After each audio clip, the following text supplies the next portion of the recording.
J'étais très ronde. Et à cause de cela, mon mari m'a laissée seule dès la première nuit après notre mariage. Il est parti à l'étranger, du moins, c'est ce qu'on m'a fait croire.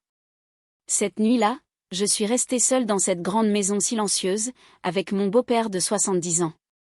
Il s'appelait Henri. Moi, je me nomme Élise. On disait de moi que j'étais très jolie. Mais mon corps était fort, imposant. Et pour certains, cela effaçait tout le reste. Dans la nuit, la porte de ma chambre s'est entr'ouverte. Henri est resté là, dans l'ombre. Je sentais son regard posé sur moi. Longtemps. Trop longtemps. Je n'ai rien dit. Je n'ai pas bougé. Le lendemain, mon mari Julien est officiellement parti à l'étranger. Il ne m'avait presque pas parlé. Pas un mot doux.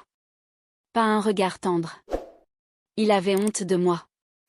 Je suis restée enfermée dans ma chambre pendant 2 jours. Je pleurais en silence. Je me demandais comment un rêve pouvait se briser aussi vite. Dans la maison, il n'y avait qu'Henri. Ma belle-mère était décédée depuis des années. Julien était son fils unique. Quand je suis enfin sortie de ma chambre, les yeux gonflés de larmes, Henri m'a regardée avec une étrange douceur. « Élise, ton cœur va s'alléger maintenant. À partir d'aujourd'hui, ne laisse plus une seule larme couler. » Il posa sa main sur ma tête en disant cela. Après un mariage, une femme pense que son mari l'aime. Mais Julien était colérique. Impulsif. Il s'emportait pour un rien. La maison ne manquait de rien. Argent, confort, luxe, j'avais tout. Moi, la femme que 10 ou 12 hommes avaient rejetée à cause de son poids. Chez mes parents, ma tante Caroline se moquait souvent de moi. Elle disait que je ne me marierais jamais. Et pourtant, mon destin avait surpris tout le monde. J'avais épousé un homme beau et riche. Mais je n'imaginais pas que mon bonheur basculerait dès le 2e jour. Je pensais rentrer chez ma mère. Mais je ne pouvais pas. Mon beau-père à moi, le mari de ma mère, m'avait toujours regardé d'une manière qui me mettait mal à l'aise.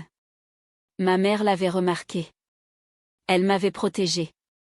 Après le mariage de mon oncle Marc, on me traitait comme une étrangère dans cette maison. Le jour de mon mariage, ma mère avait sûrement été soulagée. Alors non, je ne pouvais pas rentrer.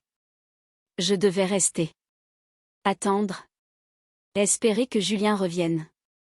2 jours après le départ de Julien, Henri est venu me voir. « Élise, je t'ai choisie pour mon fils. Dès que je t'ai vue, je t'ai appréciée. Je ne pensais pas qu'il se comporterait ainsi. Si tu veux perdre du poids, je peux t'aider. » Pour regagner l'amour de mon mari, j'étais prête à tout. Chaque soir, Henri venait dans ma chambre. Il me faisait une injection. Il me donnait un jus spécial. « Cela va t'aider à maigrir rapidement », disait-il. Le matin, il m'entraînait dans la salle de sport privée de la maison. Il m'apprenait à utiliser les machines. Parfois, il posait sa main sur ma taille pour corriger un mouvement. Ou il tenait ma main un peu plus longtemps que nécessaire. Au début, cela me dérangeait. Puis je me disais, il veut seulement m'aider. Il était le seul à me soutenir. Une semaine passa. Julien ne revenait pas.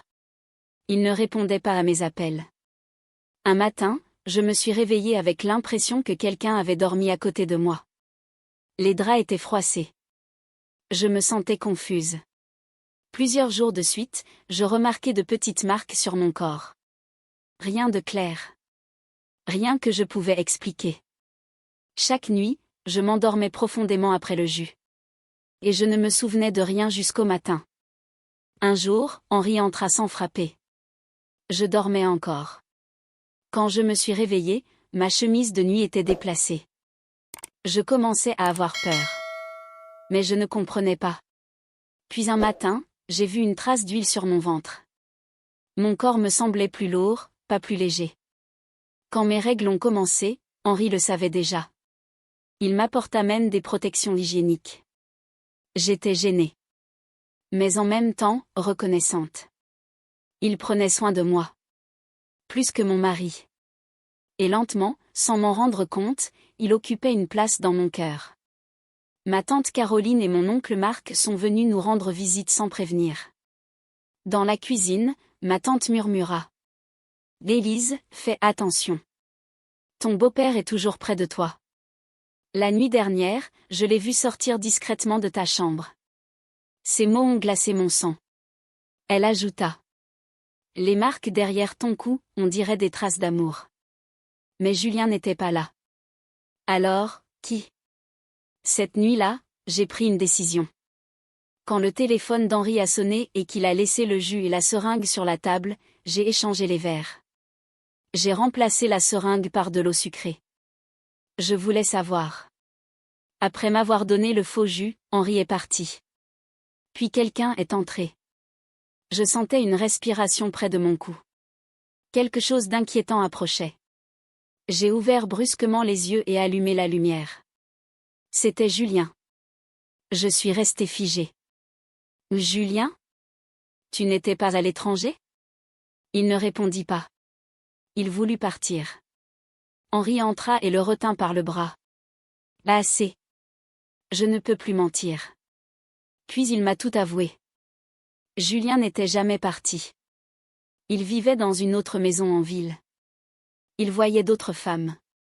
Henri lui avait tout donné dans la vie. L'argent. Le confort. Et Julien avait tout gâché. Il avait accepté de passer des nuits avec moi uniquement par peur d'être exclu de l'héritage. Les somnifères dans le jus. C'était pour que je ne me réveille pas. Henri voulait sauver notre mariage.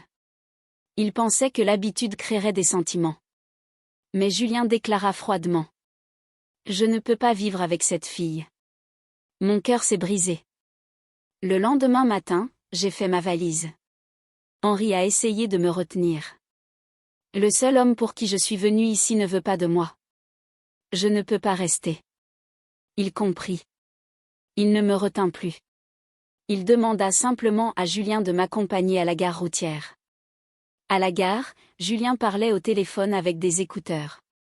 Un grand véhicule arrivait derrière lui. Il ne l'entendait pas. Sans réfléchir, j'ai couru. Je l'ai poussé. Je suis tombée. Ma tête a heurté une pierre. Quand j'ai ouvert les yeux, il tenait ma main. Il m'a serré contre lui. Pardonne-moi, Élise. J'ai vu ton corps, jamais ton cœur. Toutes les femmes avant toi aimaient mon argent. Toi, tu as risqué ta vie pour moi. Il pleurait. Je t'aime. Je veux vivre avec toi. Ce jour-là, quelque chose a changé. Henri était heureux. Julien avait mûri. 2 ans plus tard, nous avons eu une petite fille merveilleuse. Henri était fou de sa petite fille. Julien était devenu un homme responsable. Un vrai père. Un vrai mari. Et moi? Je n'ai pas changé pour qu'on m'aime. On m'a aimé pour ce que j'étais. Ne jugez jamais une personne à son corps. Le véritable amour ne naît pas des apparences, mais du cœur. Si cette histoire vous a fait ressentir quelque chose, alors elle a rempli sa mission. Soutenez la chaîne avec un pouce bleu et revenez très vite pour d'autres récits encore plus forts.